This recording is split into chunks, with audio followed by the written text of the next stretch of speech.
Assalamualaikum warahmatullahi wabarakatuh. Nama saya Insania Eka Saputri, NIM 63040200158.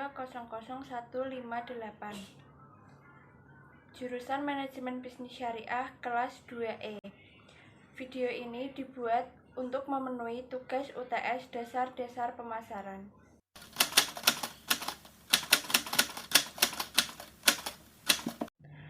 Pemasaran adalah sebuah rangkaian proses analisis, perencanaan, pelaksanaan, serta pengawasan dan pengendalian suatu kegiatan pemasaran, di mana tujuannya adalah untuk mencapai target perusahaan secara efektif dan efisien.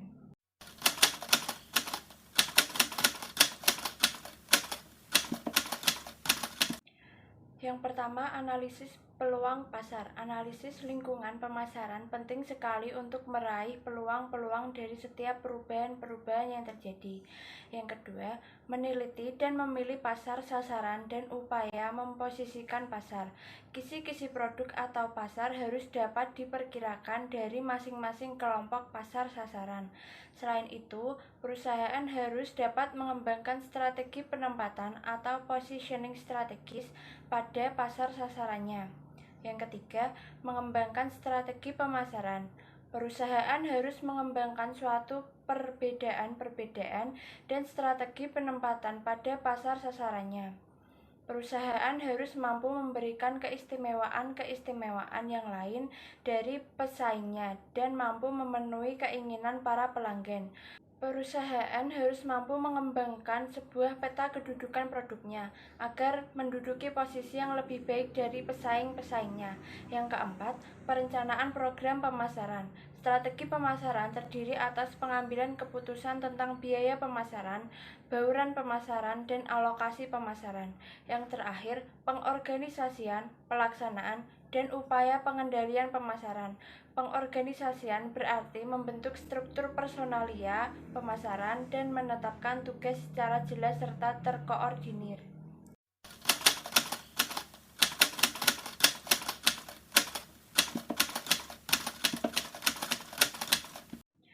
Lingkungan internal pemasaran atau bauran pemasaran. Pada umumnya, aspek pemasaran meliputi kegiatan-kegiatan yang berkaitan dengan yang pertama, perencanaan barang atau produk, yang kedua, penetapan harga atau price, yang ketiga, program promosi atau promotion, dan yang terakhir ada saluran distribusi atau place.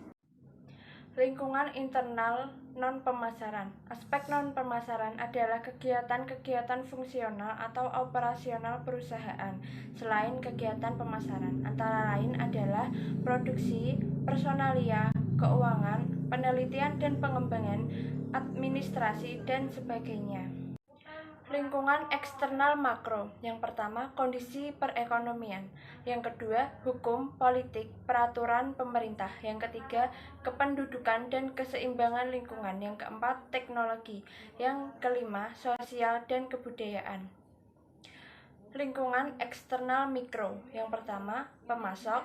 Yang kedua, pesaing. Yang ketiga, perantara. Dan yang terakhir adalah pasar.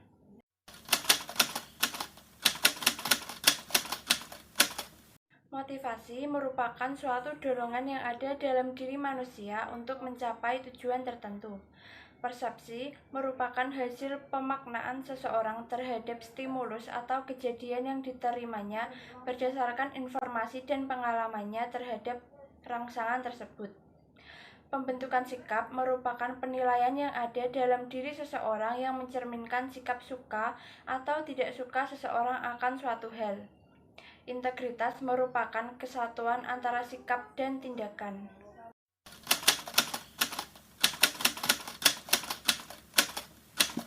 Pemasaran online adalah pemasaran yang dilakukan melalui sebuah sistem komputer yang menghubungkan pelanggan secara elektronik.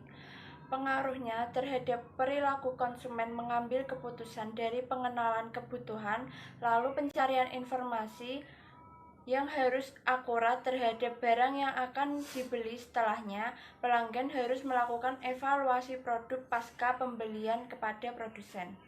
Untuk pengaruhnya terhadap produsen yaitu mendapat berbagai keuntungan, diantaranya mudah dijalankan, jangkauan pasar lebih luas, modal yang diperlukan tidak terlalu besar, tidak memerlukan tempat, tidak memerlukan karyawan yang banyak, dan masih banyak lagi. Sekian dari saya, kurang lebihnya mohon maaf yang sebesar-besarnya. Wassalamualaikum warahmatullahi wabarakatuh.